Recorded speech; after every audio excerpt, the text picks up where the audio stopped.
Good day, and welcome to another episode of the Military and Foreign Affairs Network. I'm your host, the voice of reason. So, in today's Ethiopian slash Tigray report, there is more information that has been released by the United Nations Commission on Humanitarian Affairs, also known as the UNOCHA.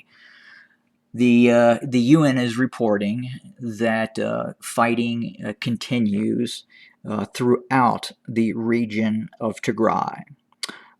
They are reporting that they're getting reports of fighting taking place in the west, north, south, east, and central part of the region, which would constitute the entire region of Tigray. Uh, we'd also like to report that on the diplomatic visit that occurred in Mekelle around March 11th, and this diplomatic mission was supposed to facilitate the observation of various sites in and around Mekelle, to include hospitals, medical clinics, and humanitarian outreach that allegedly was taking place by the Ethiopian National Defense Forces. That was not allowed. The United Nations delegation was required to stay in an isolated hotel inside of Mekelle and was debriefed at that hotel. So any ability to get out and about throughout the environments of Mekelle was simply something that did not occur.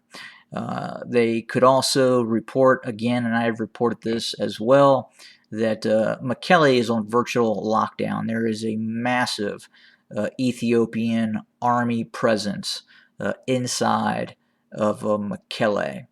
And that Ethiopian army presence runs from the border near Alamanta all the way north now towards the town of Wicro.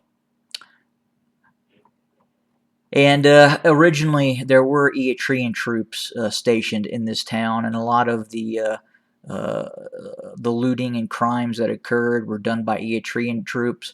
But at the same time, once Ethiopian army forces took control of Wukro, we've received reports that have been also documented by the United Nations that indiscriminate violence against peoples has occurred, including dozens of people shot on the streets for no particular reason. There was one report that came out in which a small child who was playing just outside of his house was shot and killed, and then later found by his father after he was lying dead in the streets. Other reports are coming out in the western areas of Tigray, and these reports are even before the onset of official hostilities. And some of these actions that have occurred in western Tigray, we at Military and Foreign Affairs Network believe this created the environment in which the Tigrayan Regional Defense Forces rose up and attempted to take control of their region physically. And that has been the burning of hundreds and hundreds of homes. And the cause of this is the Amhara militia units that believe that territories in western Tigray belong to them, and with the tacit approval of the Ethiopian army, these militia groups have been allowed to operate inside of western Tigray and confiscate lands, homes, and entire towns for Amhara groups located in actual Amhara, Ethiopia. And we've received reports that there are movements of peoples into Tigray, taking lands that were once belonging to Tigrayans in this area. So we'll keep an eye on that. But again, it just really sounds like a tremendously dire situation for the peoples in those areas. But back to the military front of things, we continue to hear reports of fighting that appears to be the heaviest in the eastern portions of Tigray. There's been recent heavy clashes in the south of Tigray, in which casualties were reported on both sides.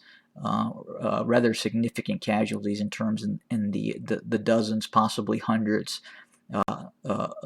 caused by the fighting in southern Tigray. But that fighting really kind of takes place along from southern Tigray and Alamata all the way north of Mekelle towards Adigrat. Basically, this whole corridor is very susceptible to TDF ambushes against the Ethiopian army, Eritrean army, and regional militia groups that have been brought in by the Ethiopian army. And again, we will keep an eye on both the humanitarian issues that are taking place, which sound to be incredibly significant, and at the same time, keep an eye on the military front as well. Again, it's very difficult to obtain information because of the Ethiopian army blackout and the inherent nature of the despotic regime that exists inside of Eritrea.